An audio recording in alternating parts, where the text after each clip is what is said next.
The final chapter on JFK, Chapter 17, Segment 7, Ruby's Trial. You want me to cut to the chase? Ruby was convicted, reversed on appeal, died. That's the end of it. However, in one of my books, I had a chapter where I discussed, and I asked the question, how do you set a guilty person free? And the answer is, charge them with a crime, a lot of publicity, tarnish their image, destroy them, do everything you possibly can to get the public excited for what you're doing. And you get the best conviction you can. And of course, as public interest subsides, the matter is reversed on appeal and the person is released. Happens all the time. I've followed it in my career and I always laugh about it. And in fact, in this same time period, the same thing happened to Johnson's buddy, Billy Saul Estes, when he was charged with federal and state crimes for cotton allotment fraud. In the state crime, they went after Billy Saul Estes, convicted him, ready to hang him for all of his actions, and of course, was released. And he didn't serve a day for his state crimes for all of the fraud he committed in that regard. Now, with respect to Jack Ruby, the exact same thing happened. If Ruby had kept his mouth shut, he would have walked away from his televised murder of Lee Harvey Oswald as a free man after serving less than 36 months in a county jail. It should be understood that from the outset, the Warren Commission ignored Jack Ruby's ties to organized crime and to Lyndon Johnson. After being lucky enough to have one of LBJ's lawyers supply him with his Texas Criminal Defense Counsel after he committed the crime of murder, and having one of the nation's top criminal defense lawyers, Melvin Belli, agree to help his defense, good fortune continued for Jack Ruby, the killer of Lee Harvey Oswald.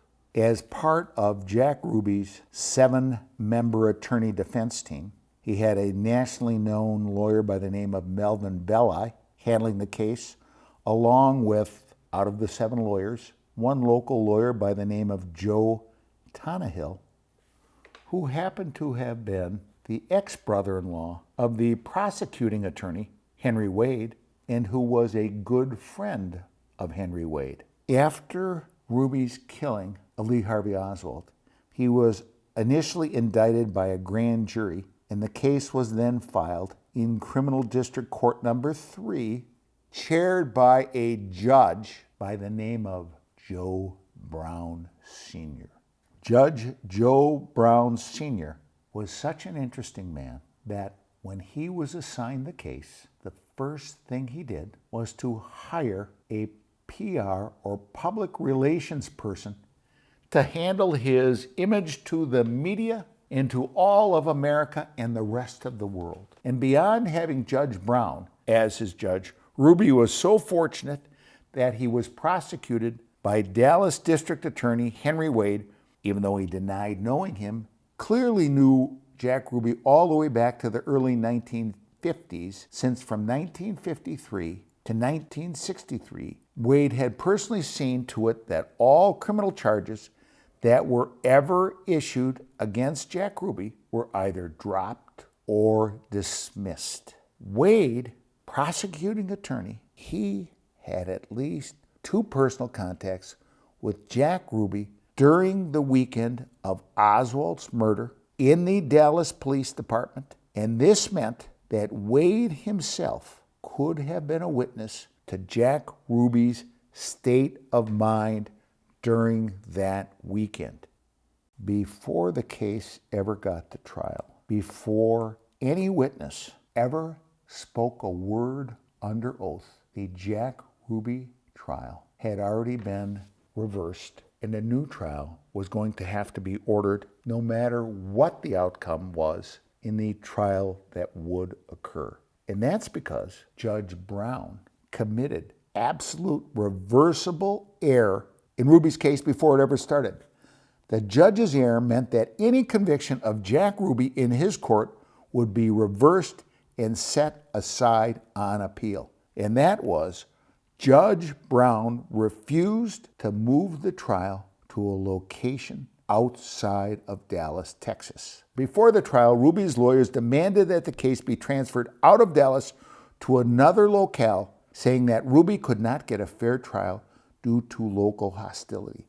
To support their claim, the defense lawyers introduced news accounts about the hostility against Ruby in Dallas and called almost 100 well-respected Dallas citizens as witnesses, stating that Ruby would not get a fair trial in the city of Dallas. The only opposing evidence that District Attorney Henry Wade submitted was one affidavit from a local citizen. The person wouldn't even come into court, claiming that in that person's opinion, a fair trial might occur in Dallas. Judge Brown ignored the overwhelming evidence of local bias and remarkably determined that Jack Ruby could be fairly tried in Dallas. Ruby was convicted of first-degree murder by a Dallas jury and sentenced to death. However, the Texas Appellate Court, and we have on the green screen part of the appeal to that court, the actual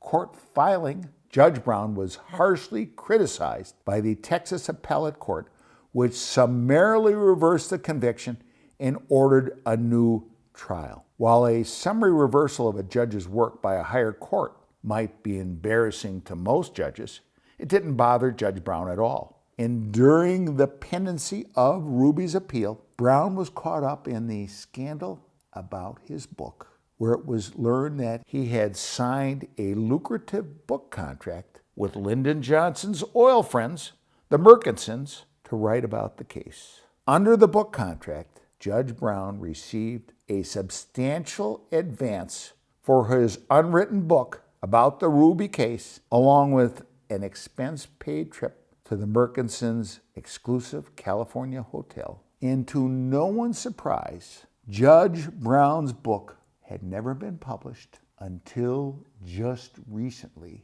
entitled Dallas and the Jack Ruby Trial, Memoir of Judge Joby Brown Sr. In spite of being convicted of committing a cold-blooded murder on live television on October 5, 1966, the Texas Court of Appeals overturned Ruby's murder conviction and ordered a new trial, which was rescheduled out of Dallas in Wichita Falls, Texas. Following the appellate reversal, the Dallas District Attorney's Office immediately began negotiating with Ruby's defense lawyers about having Ruby plead guilty to a lesser charge in lieu of going through another trial. And negotiations included an offer from the Dallas District Attorney's Office to completely free Jack Ruby for the time he had already served in jail in exchange for his plea to a lesser offense.